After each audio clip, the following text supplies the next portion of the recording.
Okay, part two of me telling y'all how I got pregnant by my brother.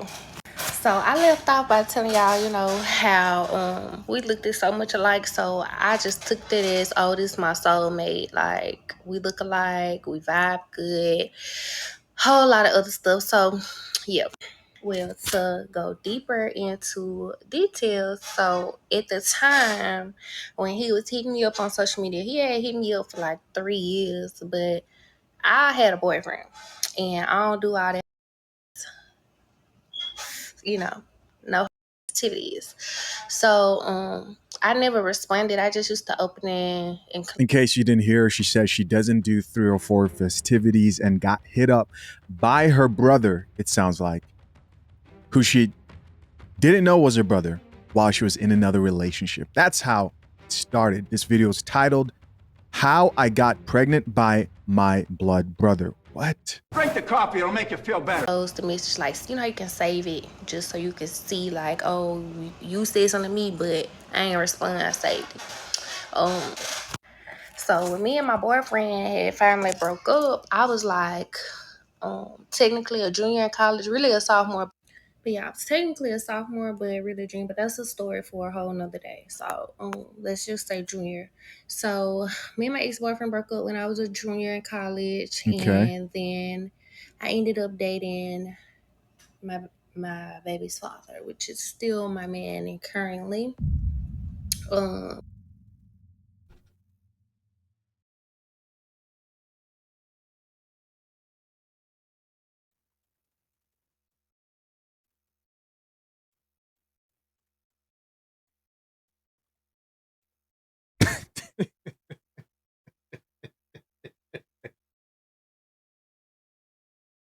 There's no way I heard that right. Hold on. There's no way. I got to adjust my mic. I've got to lean in closer. There is no way I just heard her say, which is still my man currently, my brother. Hold on. Give me a second. We're going to have to run that back just to make sure. So me and my ex-boyfriend broke up when I was a junior in college, and then I ended up dating my baby's father, which is still my man and currently.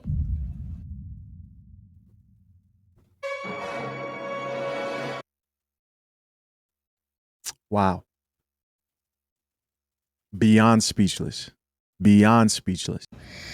But yeah, when I responded to him, I was just like, hey, let's link. And the story on how, I think I'm gonna have to tell y'all about how I even got to responding to him on Facebook, just so it can make sense, because I don't want y'all to just be like, how. This is never going to make sense.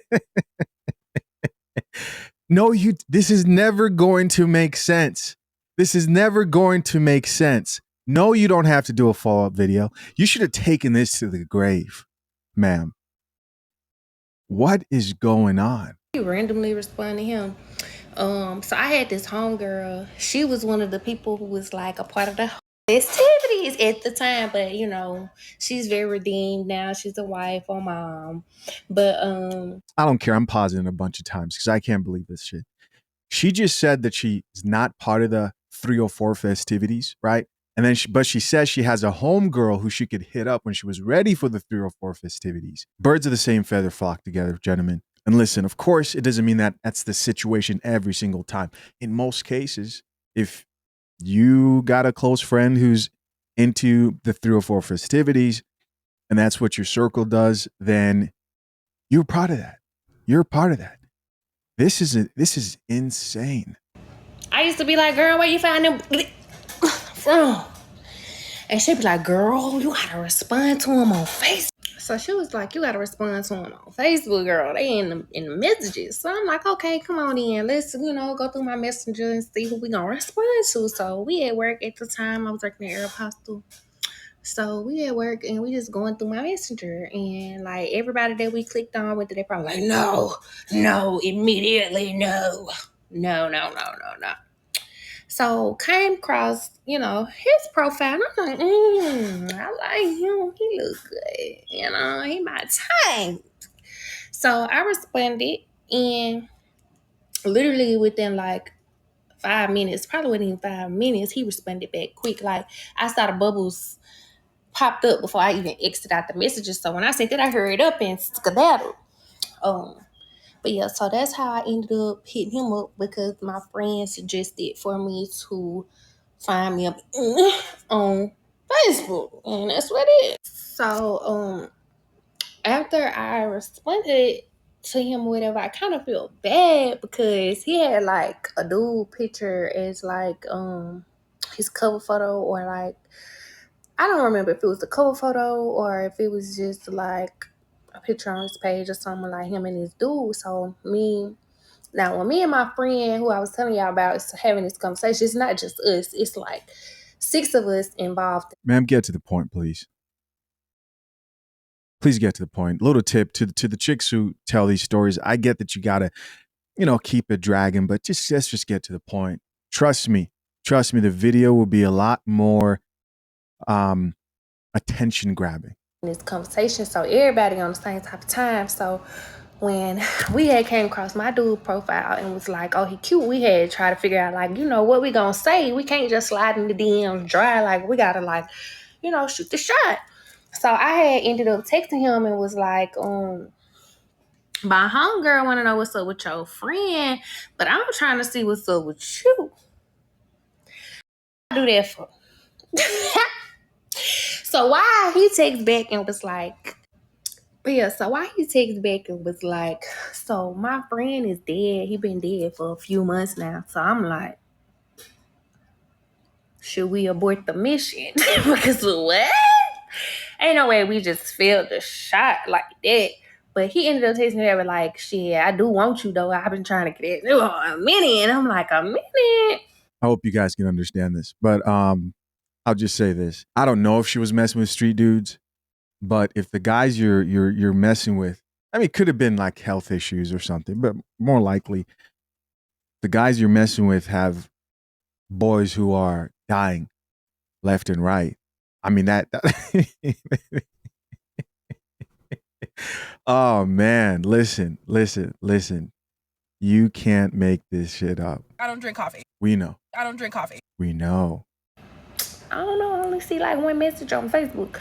People say you got to check the other site. So that's when I knew then that he had hit me up for like 3 years. I didn't know that he was him, if that makes sense. And it ends just like that. And that's because she's going to keep telling more and more of this story. And it's all going to make sense in the end when it's never going to make sense. This is insane. My only question is, how is she still with her brother? How are you still with your brother? There's probably an issue here that's never discussed when it comes to men who populate the earth along with the women who allow them to use their bodies to do that, and just have a bunch of kids everywhere. No intention of taking care of them, usually within the same area. And these people coming together and being attracted to each other. It's actually called something. It's called genetic sexual attraction. And it's this thing. Well, let me talk to Miss Coffee here. She'll explain it a lot better than I do. Miss Coffee, can you explain genetic sexual attraction, please? The concept is called genetic sexual attraction, GSA. It describes a phenomenon where close biological relatives, such as siblings, parents, or children, who meet for the first time as adults experience a strong emotional and sexual attraction. This is thought to occur due to the inherent familiarity in genetic similarities, which can unintentionally mimic the feelings of attraction, especially if the individuals grew up without the usual familial bonds that would prevent such feelings, like sibling rivalry or parental imprinting. GSA is not a universally accepted scientific term and remains controversial and relatively understudied. Now we have to check out these comments. So this commenter here says, so after you found out that was your brother, I know the baby was already here, but you all stayed together? Somebody responded back and says, she says they still together. Here's somebody else who says, I was just making sure I heard that right.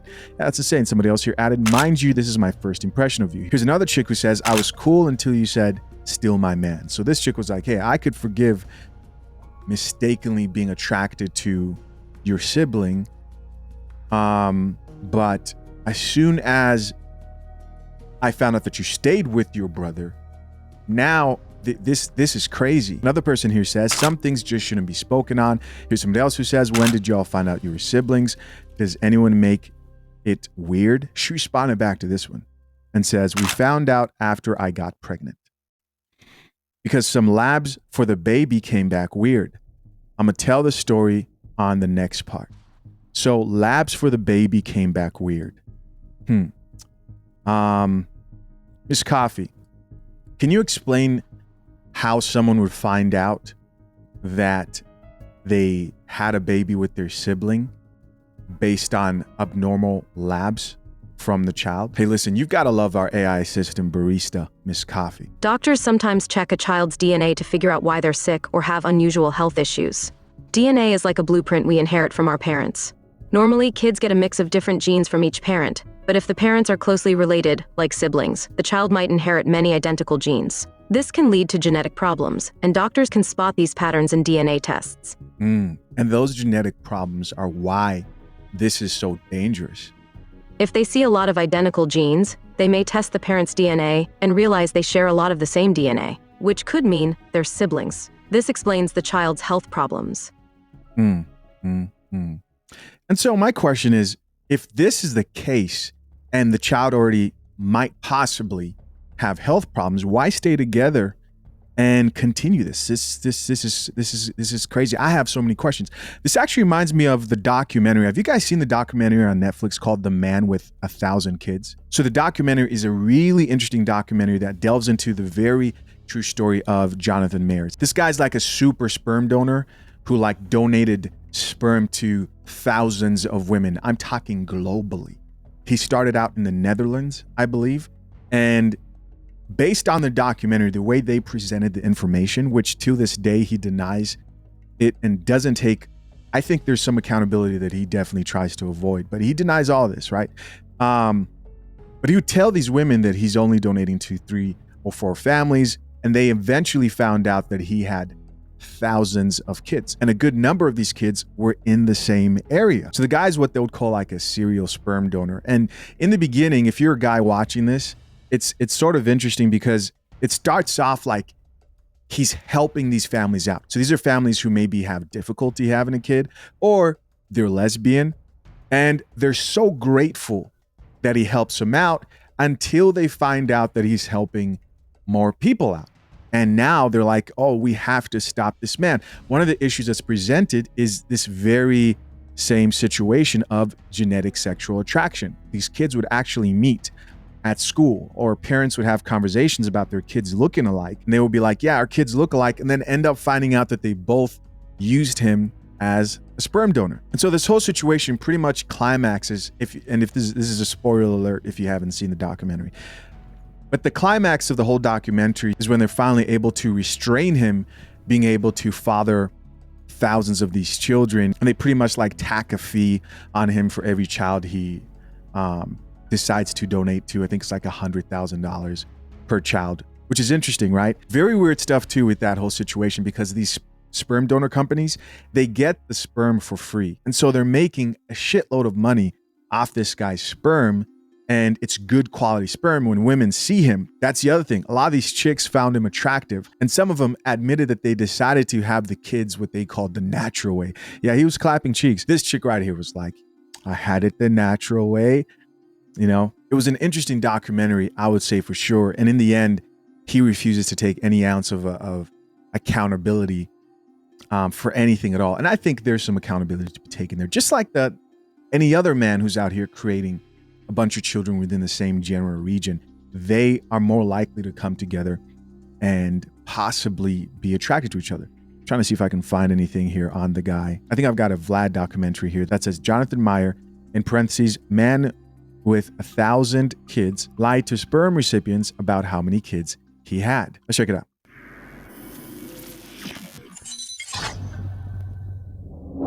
Okay, well, like we said earlier, when they changed the laws in the Netherlands, where they exposed donors' names at the age of 16, when the child turned 16, suddenly you had this huge decrease in the number of donors, and sperm banks were closing.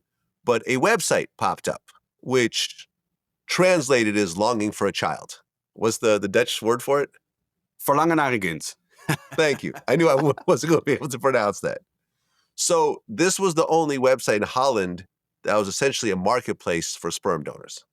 No, No, that's not true? That's what they say in the documentary. That's why. Yeah. There's multiple websites? Yeah, there were multiple, like, how do you call it, proto websites before. There was BumMom, like .nl. It's like for single moms, like that want to consciously become single mom with a donor. There was like a store. Consciously become single mom by choice. I guess when the world is families are broken up and the family structure is at risk of being eradicated, then you have these type of situations. Or something website where there will be like many platforms, but this Longing for a Child was the one that stepped up like in quality for that time, because most of these old websites were not really like administrated well. Like the administrator will be like, oh, like weeks later, oh, there's a guy on the website, like, asking for a big amount of money for a donation, and they maybe wouldn't even mind that much. But with Longing for a Child website, there was really like a criteria. You cannot like not force, but like you cannot like offer like I want to do natural insemination. Like it's something you have to be open to donate artificially in the first place. And if the woman, or if you make some sort of agreement, it's fine, but you cannot say like I do only like natural insemination, or asking more than travel expenses and like extreme amounts of money.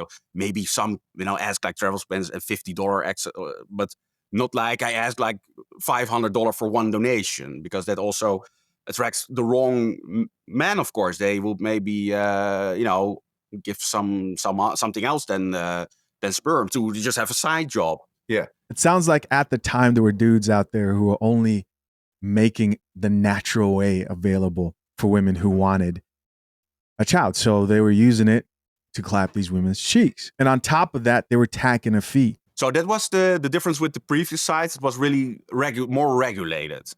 Okay, what year did you sign up to this website? Oh, I think the year it got launched. So okay, it was around 2015, 2014, something like that? Something, yeah. Okay. Yeah. Okay, so now you're on this website, and this sort of is an alternate way than going to a sperm bank, because you now have a direct contact with the donor. And it basically, the website's still up. Yeah. I checked it out. So it basically lists names with ages. Still up? That's crazy. A small little write-up, no pictures. And women would essentially email, you would put up an email that you would use for this type of thing. Women would start emailing you. And then from there, you would start to, exchange photos, whatever else. And then if it seemed like it was a good match, you would first meet in person. Is that accurate? Yeah. They would, well, in my case, they would write me. I never approach anybody by myself. I thought it was kind of odd to do that. So I got like received an email. I checked like, okay, do they match my criteria, the basic criteria? And then what is your criteria? Mostly it's like the way people present themselves. Like if they come off like some people will just write a line like, hey, can you help? That's like, no. Or they would say like, I turned 18 years old. I live with my mom, and and like, okay. Okay. Next. You have to, like provide like a statement. You don't have to be like for me, I don't have like a criteria for educational level or looks, or most important, a good mother or father, parents, with love, attention, a secure place, and basic necessities, so that they could provide for the children, not have extreme debt and all these things. So healthy from minds, and that was my criteria. But along the way, people, they saw you like, oh, this is my this is my delivery guy. I can just order for him. Okay, you come to the station at that and that time, you deliver, and I say, wow, wait, that's not the way. I want to have a little bit of contact, like to get to know you, but not like I'm a sort of delivery guy. Like, okay, pap, here, bye, and because for me, it was also important that the children will be in a good place when they grow up, and when they are asking, like, well, where's my biological father, and how did it sort of happen? And if the mother will say, I don't know, this is his name, I've never heard from him again, or here's his email. He came to the station, and that's really not a nice story for a child. So he has a YouTube channel, and in the documentary, they presented it as if this was some elaborate plan for him to have a bunch of children, which, if you ask me, I think the 1,000 kids sounds good as a Netflix documentary series. But in actuality, when you start seeing just how many centers and how popular he was, how many centers he donated to, all throughout the world. I mean, they were flying this guy to Africa. They nicknamed him the Lion of Mombasa. And he was building this cult following, but they were painting it like he wanted these kids and he wanted them to be able to communicate with him through his platform on YouTube. And when you go check out his platform, there's this, there's a kind of weird feeling of him sort of parenting his kids through the platform. But I definitely think there are a lot more than 1,000 children out there, a lot more, because you can only track so many so far, right? That's it. Of course, I'm curious to know, what do you guys think? Leave your comments down below. I appreciate you all checking out yet another episode of Coffee Pod. Till next time, I'm out. Peace.